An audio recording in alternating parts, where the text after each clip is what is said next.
Ito mo katap ke. Tu yang ai tu. Ken ai. Katap ke tu po mon fare ma kai tonga. Katap ke ha ti ko to. We kai e sia mot Pacific. Katap ke kau tak ke funuani. Wono kai ka ata ke fai ta ranga he oni. E koe waka ni na e siwi malako, siwi monu.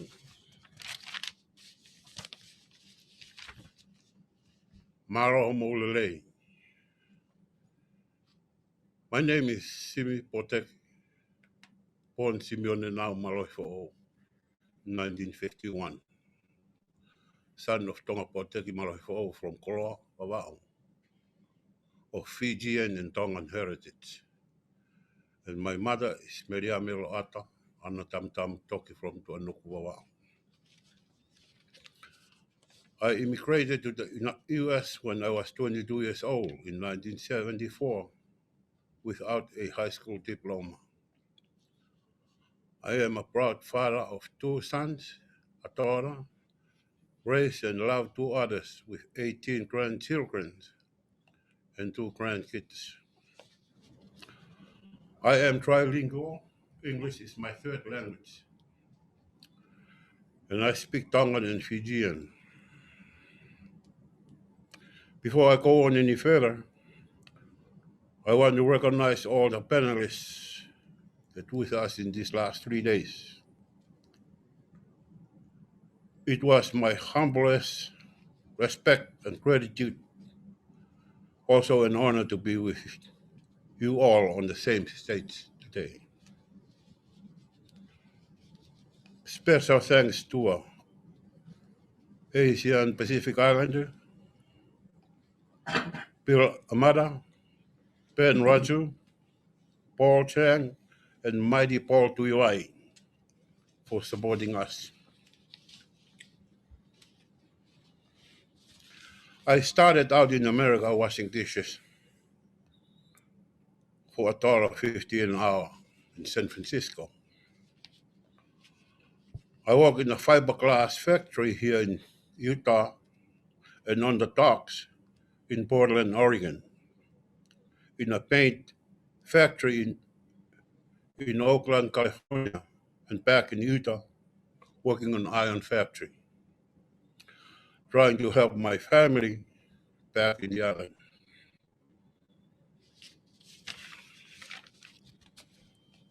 In 1978, I married with 3 kids. And in order to feed them, I tried to get a better job.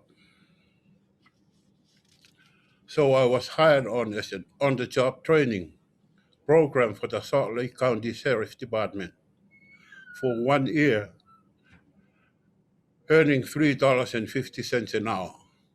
I have never made more than $3 up to this point.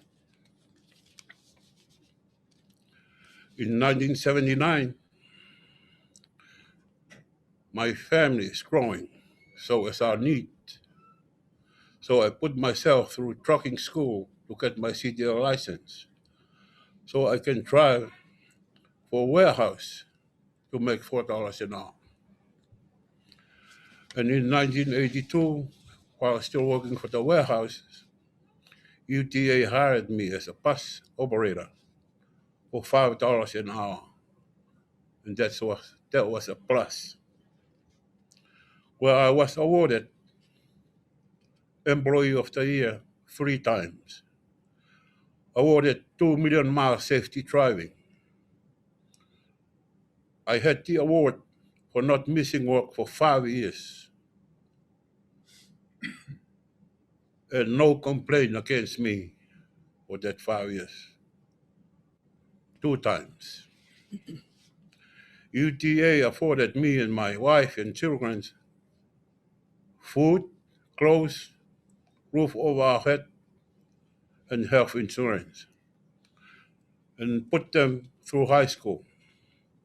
In 1997,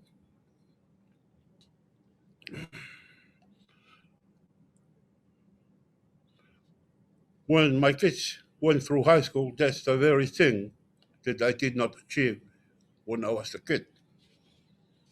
In 1997, after my children were in college, I became a semi-truck driver, owner, operator. On the road driver, running 2 trucks for 10 years with an annual revenue of up to $1.3 million a year for each truck. You see, I grew up in an era and in a place that domestic violence was normal, that it was not anyone's business what happened between a couple. I did not know what domestic violence was. I just knew it was not right for a man to hit a woman.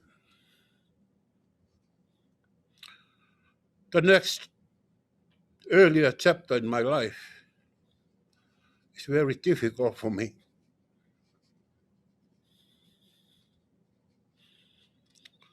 Throughout my difficult life, I've always had a choice.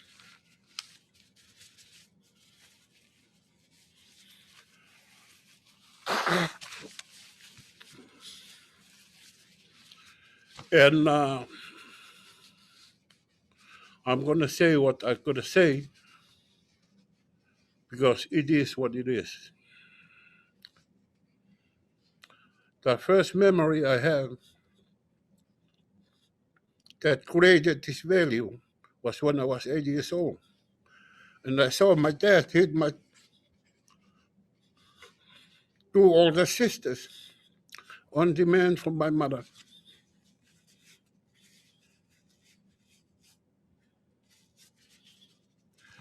Just because one sister put a lipstick on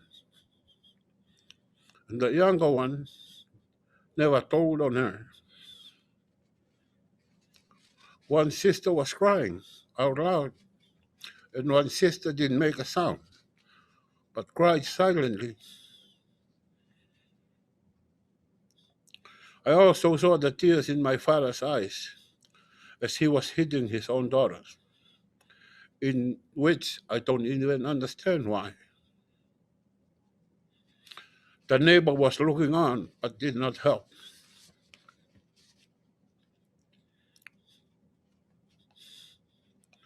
I wanted to protect my sisters by jumping in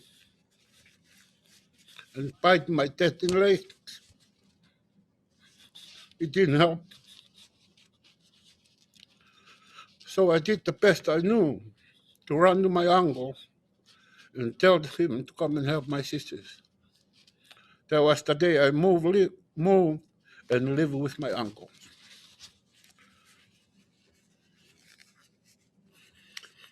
Through all that, I have lost no love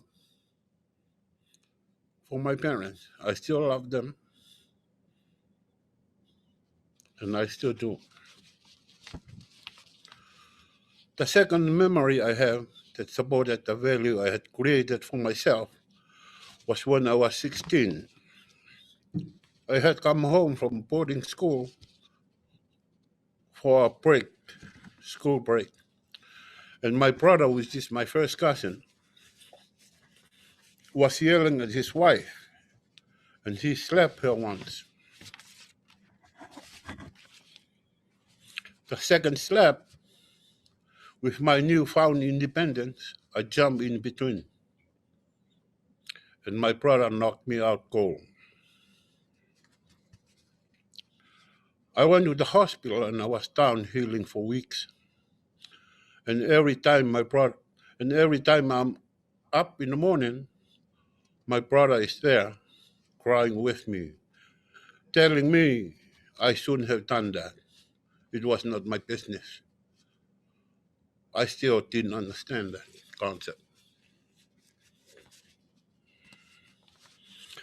My lack of coping skill from the violence I had seen and experienced, I kept to myself in silence.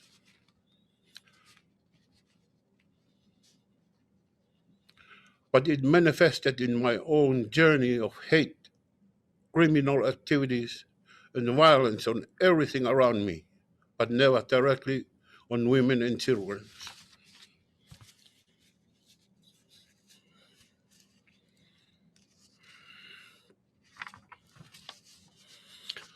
I thought at the time that hate was my strength, up until we created cover talks, commitment, knowledge against violence always. In one of our peer support group, my nephew, Nare Whakahua, looked straight at me in my eyes and questioned me. Was it hate that was your strength? Or was it fear, Simi? And I thought to myself, what the hell is he talking about? In my whole life, I fear no one or anything that move or crawl at one time or another. I soon realized then, after 60 years, that he was right. Hate was never my strength. It was my fear of being hurt that had been the true reason of the years of my own violent and criminal behaviors on others. 10 years ago, I married Susie, and she's a survivor of domestic violence, and moving back to Salt Lake was traumatic for her, as her abuser and his family still live here. Susie was interested in the Pacific Island domestic violence services that were offered, and she was so disappointed that in 30 years our community had not started to address this issue. In 2013, Susie got a scholarship for us to attend the Asian Pacific Island Domestic Violence Conference in San Francisco, where we met other Pacific Island advocates from the territories, Hawaii, and California.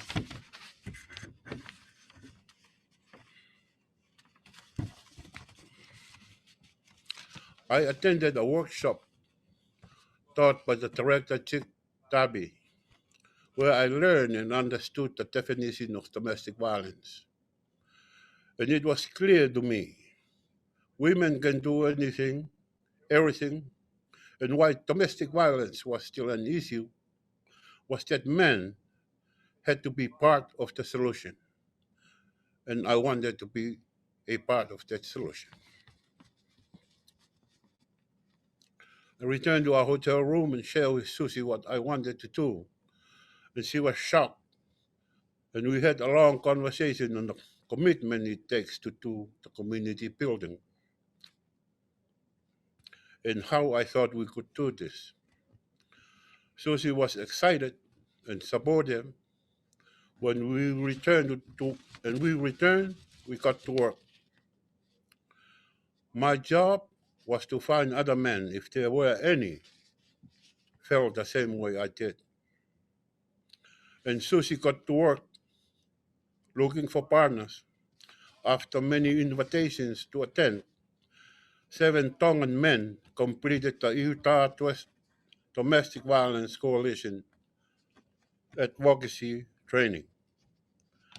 The first men's group in Utah to be certified on April 22nd, 2014.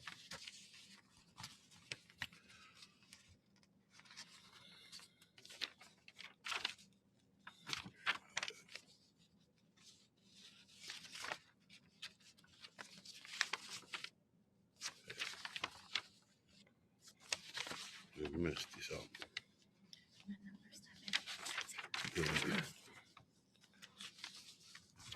We are grateful to Cantra Wyckoff, who is now with Peace House in Park City, Utah. Hilde Kornick, that is now with VOCA. and Liz, who is with YWCA, who were our trainers and partners when Cover Talk started 6 years ago. Today, Cover Talks is a